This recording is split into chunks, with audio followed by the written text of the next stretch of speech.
Good morning बच्चों। आज हम हिंदी का सेकंड पार्ट सीखेंगे जिसका नाम है सूझबूझ, जो एक बहुत ही अच्छी कहानी है और चित्र द्वारा दर्शाई गई है। तो आप सब इस कहानी को ध्यान से सुनना।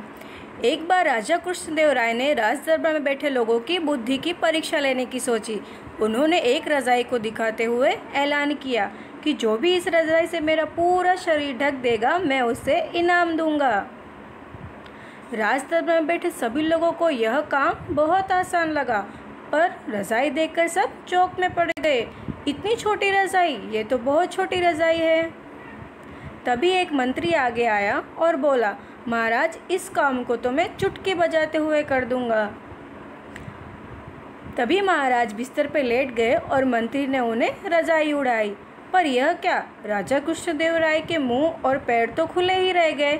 मंत्री मुंह लटकाकर वापस जाने लगा। बाकी सभी लोग उस पे हंसने लगे। अब बारी थी पहलवान की। महाराज को रजाई मैं उड़ाऊंगा।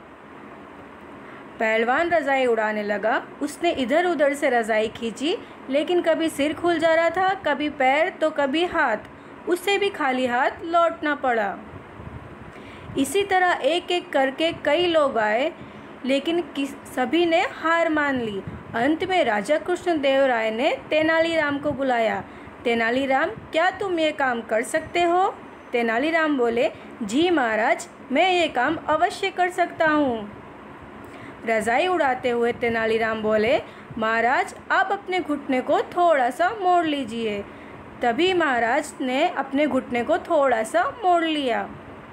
फिर तेनालीराम ने रजाई से राजा के पूरे शरीर को ढक दिया। बाकी सब वाह वाह करने लगे। इसे कहते हैं दिमाग। तेनालीराम की बुद्धिमानी को देखकर सभी लोग हैरान रह गए। राजा कृष्णदेव राय ने खुश होकर तेनालीराम को अपनी कीमती अंगूठी इनाम में दे दी। तो बच्चों, इस कहानी से हमें क्या सीख मिलती है? सूझबूझ और बुद्धिमानी से कठिन काम भी आसान बन जाते हैं।